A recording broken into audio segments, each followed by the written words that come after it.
in, everybody, to a new episode of 410 Sports Talk. I'm Glenn Martin, and as always, I'm here with my co-host, James Haskell. And this time we have a guest, a friend of the show, Mr. Tony Thornton, joining us, and we're real excited. So this show, we're going to break down the team needs going into this upcoming draft and maybe where we want to see those needs met in the first few rounds. So, Jimmy, where are we going to start? Yeah, so we're going to start with the offensive side of the ball. And, Tony, as well, I'd like to thank you for coming on. We're going to start on the offensive side of the ball and talk about a couple needs. So what I think we should do here is, and this applies to both sides of the ball, let's talk about our top three needs. Before I give mine, Tony, as a guest of the show, we want you to start. And if you had to give our top three needs as far as the offensive side of the ball, when it comes to the draft, not free agency or anything like that, but specifically the draft, what would you say that they are? Well, the obvious choice would be, of course, with Yonder retiring, that we need some interior linemen. So obviously we saw last year with McCurry stepping in for the injured Skura. That worked out well for us toward the end of the season. But certainly we need, that right guard position is going to be a very, very tough one to fill. So first of all, that's the number one need right now on that offensive line, which was a very good offensive line. The second would be an obvious choice, would be the receiving core. I like our receiving core right now, but we do need some extra spunk on that receiving core to complement Marquise Brown. Obviously, with Seth Roberts gone now, again, it was a very, average, core of receivers that we had, but it's time now to find that number one, that true big-time receiver to go up and get the football. Again, Marquise Brown looks to be that guy at some point down the road, but he's still Marquise Brown, small guy, fast. He's going to be the guy, but we need a big receiver. So those are the two obvious needs to me on the offensive side of the ball. All right. That's interesting. I have some discrepancies. Glenn, I'm going to go last on this one. Why don't you tell us what your three are? Well, I have to agree with Tony on those first two, and I think the third one is kind of the one that is kind of tough to get to. Like you said, interior offensive line, certainly with the absence of Yonda and Skura with the knee injury, we're kind of uncertain of his future. And then wide receiver, you mentioned some departures. They did re-sign Chris Moore today, but I'm not sure how much he really brings to the offense. More of a special teams contributor there. So for the final spot, it's kind of tough. I would like to see, if there's that running back, I wouldn't mind them seeing the Ravens go after him just because of the style of offense. And we saw when Mark Ingram went down, that effect it had. Maybe not so much. It affected on the field, but it also seemed to kind of make the offensive coordinator and offensive staff lose a little confidence in the run game, and got away from it a little bit early in that Tennessee game, in my opinion. And I think that might have been because of even though Mark Ingram was back, he clearly wasn't himself. And maybe they just lost a little confidence. So I'm going to say running back is our third need on the offensive side, despite the fact that we have some money tied up into it. Right. So would you rank that at number three, though, in terms of the top three, number Absolutely. three? And I would agree with you as well. In looking back at the performance in that, during that Tennessee game, I just felt that even though Ingram was back, it still wasn't the same. And, Gus did a pretty decent job, but certainly we could use some extra depth with Justice Hill coming back as well, but it wouldn't hurt. But I would probably rank that probably third in terms of the top three. Yeah. Yeah, I think the biggest problem was we didn't use Gus enough in that game. We didn't. I'm a Gus guy. With the Gus talk. I mean, what did he break off that, 20-plus yard run in the first quarter? And I think he only had, 3 touches in the game? Yes. We only had 9 carries from our running backs. Yeah, a little strange. So I'm really tempted to do this right now. I'm really tempted to just say lineman. Oh, come on, man. That's cheating. But I'm not going to do that. So mine is very similar to you guys. Lineman for sure is my number one. I'm actually going to switch between I'm going to take running back as number 2. Even though, like you said, we have money tied up in it, I still think the way that we run our offense, we can never have enough horses in the stable back there, because, we're probably going to do what we did last year, at least similar to that when it comes to volume, probably production. I mean, there's a chance that we could run the ball and have more production than we did last year. Our offense isn't going to change anytime soon, I think, as long as number 8's under center. But I would also agree with you both that wide receiver is in my top 3. It's my number 3. Running back I think is interesting and definitely a need there. I think that we can get some quality guys. I don't know if Justice Hill is long for the NFL, just my opinion. Oh, okay. Yeah, I have a guy, of course. I went to University of Utah, so I really like Zach Moss. I've shouted him out a couple times, Right. but the kid's a player, and he's a real all-around back. And in thinking about that, Mark Ingram probably has another. Well, he's under contract now, but I mean, he is getting of age. Yeah. And we still need to continue to think about the future of this football team, especially with Lamar being so young. So the running back could be a factor that we could be looking at right now in the draft. But I can get there. But probably third on my list, because I think next year is, the window is getting very, it's starting to close in terms of having that opportunity to win the chip. We can build for the future, but I think it's time now to win that chip at some point, either next year or the year after. We've got to do it. Yeah, because once Lamar gets paid, it gets a lot trickier. Yes, yes. And we've seen that here firsthand, right? Yeah, absolutely. Yes. Yeah. So we kind of told all our offensive needs, but let's get into the defensive side. So, Tony, why don't you start us off with a couple defensive needs you see? Well, obviously the inside linebacker core, last year was kind of a makeshift situation on the run. We brought in LJ Ford and, of course, Josh Bynes, and Josh is now a free agent. No one's called him at this point.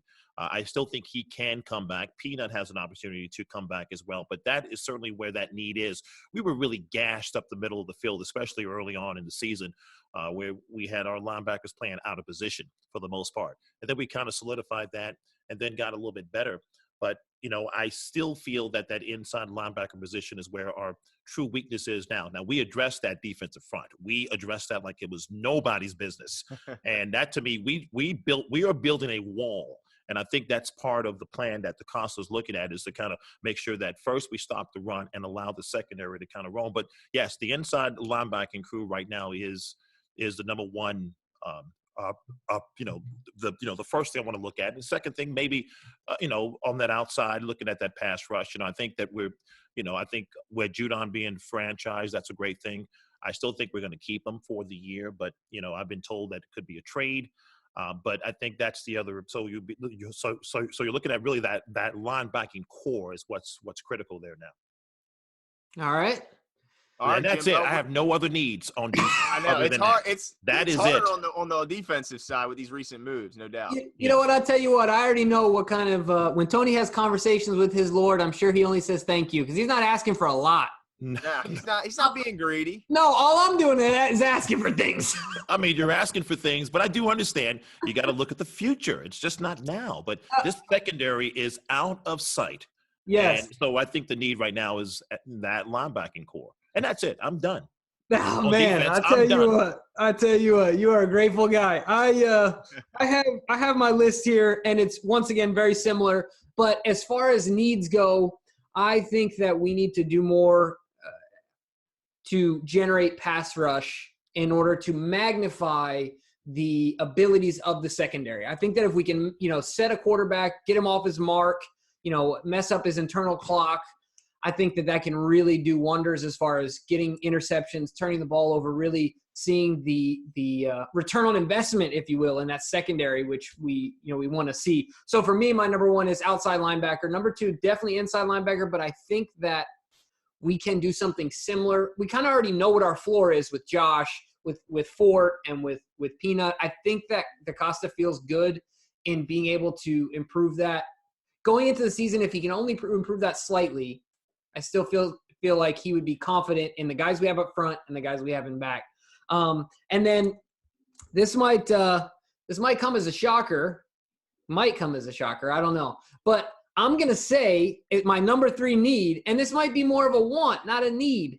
But I think we should have some more beef up front, because none of these guys are necessarily young. While they're all known for being durable, Glenn, you say this all the time. It only takes one guy getting hurt for your deepest position group to then turn into your shallowest position group. We traded away Wormley. Our depth has gotten a little thinner there at that beef up front. We don't have Michael Pierce anymore.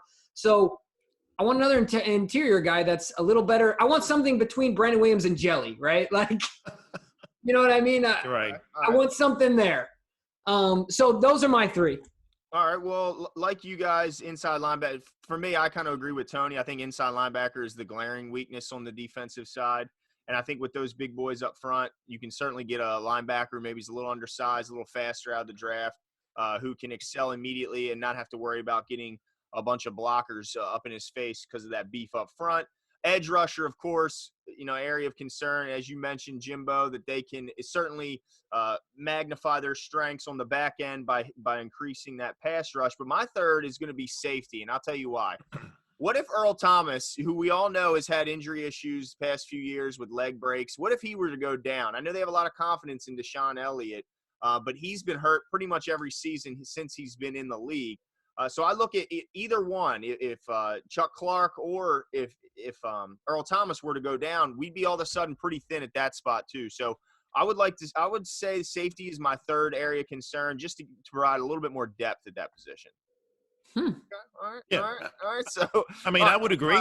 I would agree because you're looking at a lot of these veterans that we do have now are up in, they obviously are up in age and probably may have peaked or maybe past their peak of their careers, like an Earl Thomas or Calais Campbell. So I can understand, looking for the future. But, these guys are at their best now as well, like Earl Thomas, who's playing, again, he started off a little slow this year. We weren't sure, but then he kind of came on strong. And I think he's a good – I think what happened to him, Chuck Clark came.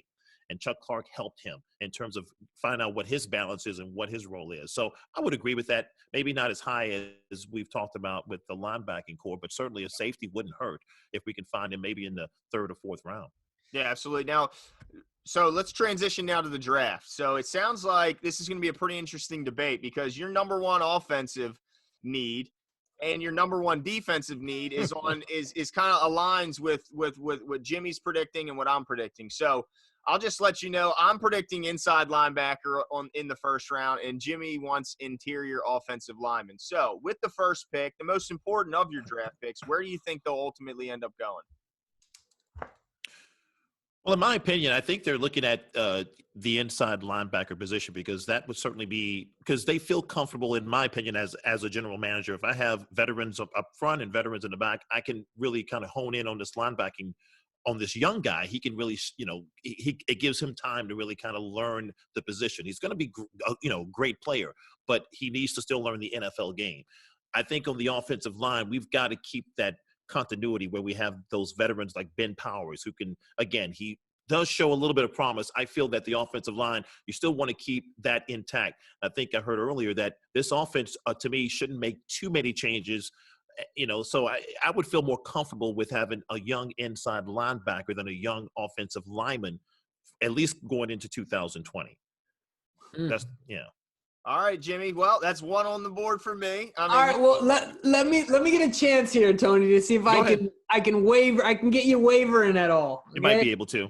So this is as much as, and this is the thing is that I don't disagree with your guys' points, but the one thing I will say is that I've said this before. I think that if we could go into the league with nothing but this is a lot, nothing but if we could definitively say we have a top 2-3 offensive line in the league and Lamar Jackson at quarterback, literally everybody else on our offense could be a no name. And I think that we're competing in every single game, right? Our defense could be subpar. Our wide receivers could be, right? But I think if we have those two things, that is the strongest foundation to be competitive in every game. And then, of course, obviously we want to be not no names in every other positions. But I think those two constants have to be there if we want to have success with Lamar. The other thing, if I'm not mistaken, it was McKinley, the left tackle that we had when we made our Super Bowl run. I think he's the one that said, we got the Lamborghini in the backfield. You got to pay the insurance or something like that, right? Like, yes.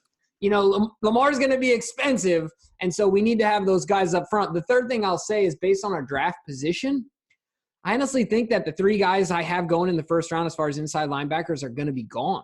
I just think they're not going to be there. So if we're at 28, unless we're going to shoot up. Now we have, what was it, Glenn? We have 5 picks in the first 3 rounds? Yeah.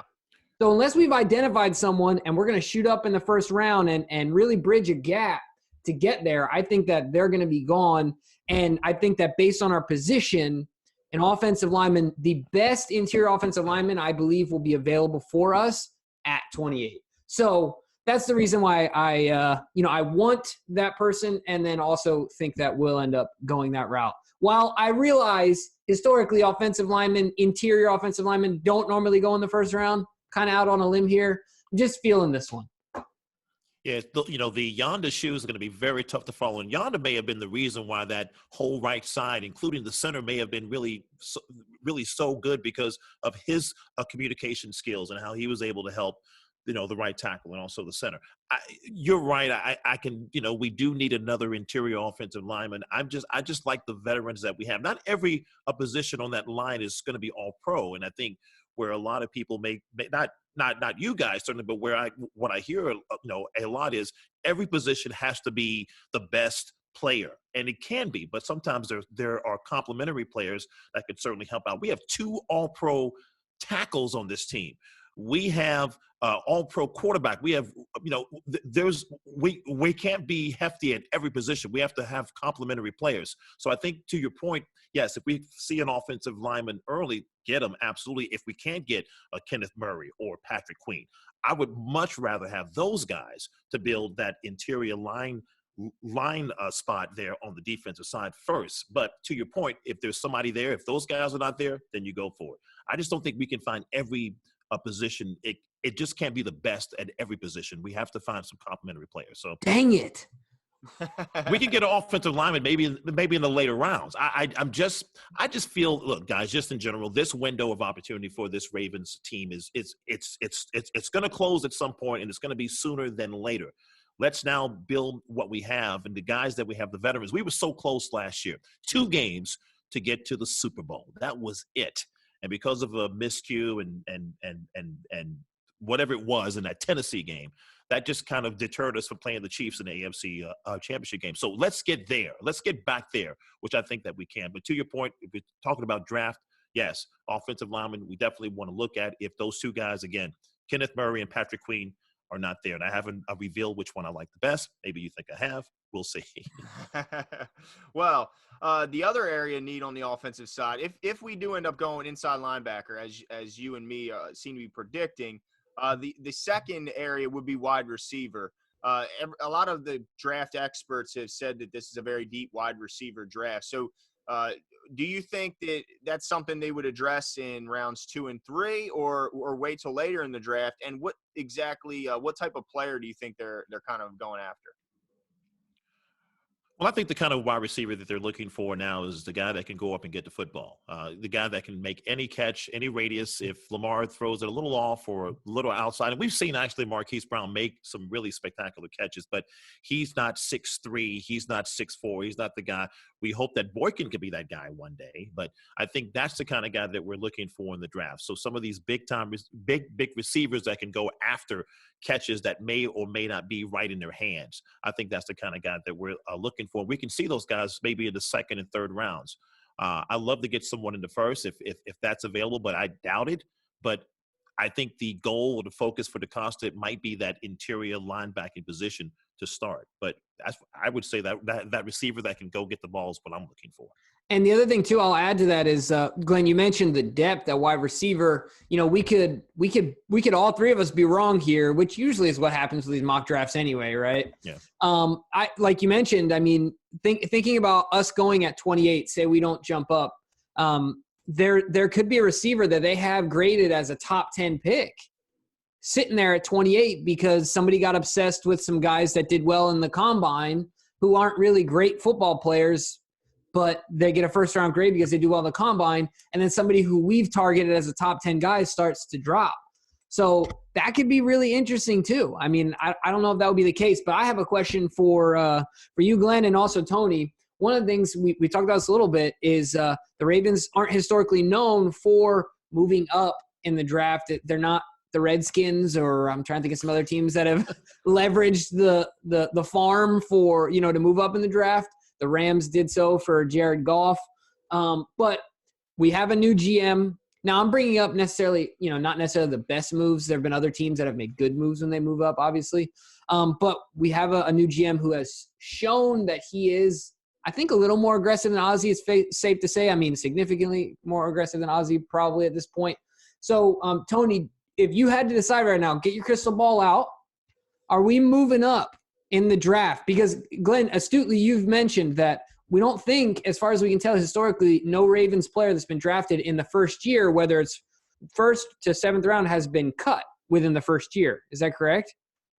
Yeah, I believe so. Not that I can remember. Yeah. So if we have 10 picks, right? Because we have 10 picks. There's probably not room for all of them. So if you had to get out your crystal ball and lay some money on the table, Tony, do you think that we're moving up?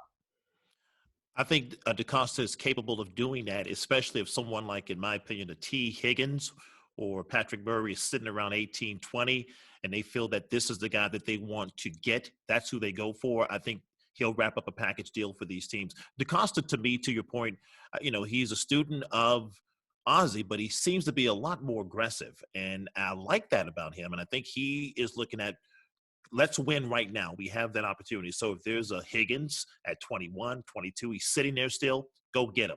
If there is a Patrick Queen, go get him. I think that will happen.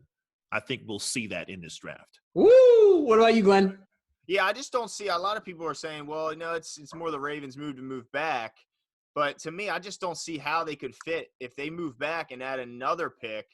I don't know how they fit all these guys on one team. So either – and when we say move up, it doesn't have to be only in the first round. They could move up and acquire 3 second-round picks from that third round since they have 2 picks in the third. So, it's going to be interesting to see how aggressive DaCosta gets, and if that guy's there. That's the kind of the unfortunate thing is we don't know their board. We don't know who they value. So sometimes it falls their way, and then other times it doesn't. So it's going to be interesting to see where they go here. But yeah, I'm not really sure. Well, I'll tell you what, I will. So Tony, as part of our bet here, if we go with interior offensive lineman in the first round. And I'm right. I get to shave off Glenn's little. I've been. You know how long it took me to grow this, Jimmy? For about 3 years, right? So, but the problem is that if Glenn's right, I have to eat a hot wing from the hottest hot sauce from Hot Ones, which is extremely hot as far as as what I've heard. And I tell you what, it's hotter on the way out, Jimbo. I know. Oh wow. Experience. And it takes milk to kind of get that down, too, I'm sure, to get that out. Yeah, I hear you. That's the only thing. So I'm really nervous about this, but I'll tell you this. If we trade up, just for the sake of drama and fireworks, if we trade up and go get a guy like a Higgins or a Queen or even Isaiah Simmons from Clemson, I'll gladly eat that hot wing, even if I'm wrong. There you go. It'd just be so fun to see. Yeah, it would be fun on my end to see. I think exactly, yeah. But I just feel DaCosta's looking for that starting impact player in that first round, and he's going to go get it. I just feel we've seen this market over the last couple of weeks where he's going after. Well, he's made some trades, but Calais Campbell, never would have thought that. Never would have thought about a Brockers. Again, Brockers, good run stopper. We saw him in person when we played them in Los Angeles last year. And he did a decent job, other than we were throwing the ball all over the place. But nevertheless, I think he's so aggressive. So it wouldn't surprise me. It would not surprise me. And I understand not really knowing. But if he trades up and gets this guy, I'll be ecstatic. He'll be great, and I wouldn't be surprised. Yeah, no, that's good. So one last question before we let you go here. With the edge rusher, I think we all three agree it's probably one of our areas of concern going into it. They just tagged Judon, which carries a very large cap hit. So do you anticipate them deciding on him before the draft, whether they're going to keep him under that tag, if they're going to move him or try and extend him? Do you think they'll do that before the draft? Or do you think they'll wait until the draft's over to see if maybe they get a guy that they like that's coming out before they make that decision? I think they'll do it after the draft, just to your point, to see who they can get during the draft and maybe just kind of see if they can make some moves. I think that Judon, to me, he's not an elite pass rusher, but he's so good, and he has a ton of quarterback hurries. That's a tough guy just to let go. And I think that their plan is to have him on the outside come day one. But if they happen to find someone in the draft or some other option, then I can see them moving away. But right now that franchise tag means so much to this team. We've never seen them trade a franchise guy like this. So I think they're going to keep him personally, and they're going to wait till after the draft to make a decision. Look, I'm excited to see what happens. I'm really excited about the draft, even though it's going to be a weird draft with it being televised and not a live event. It was going to be floating in Vegas and all. It's going to be great. all these enchantments going on, of course. Right. But, none of that will be happening now, but it still hopefully be full of fireworks. Absolutely. Right? So, Tony, we really appreciate you coming on. As the draft rolls on, we're going to get more specific and put out our mocks and talk about who we think the Ravens are going to take. And we hope to have you back on soon, and we're really excited about it. So thanks for coming on, Tony. Well, thank you for having me. You guys have a great show, and YouTube is wonderful, and I can't wait to see more of it, man. Thank you.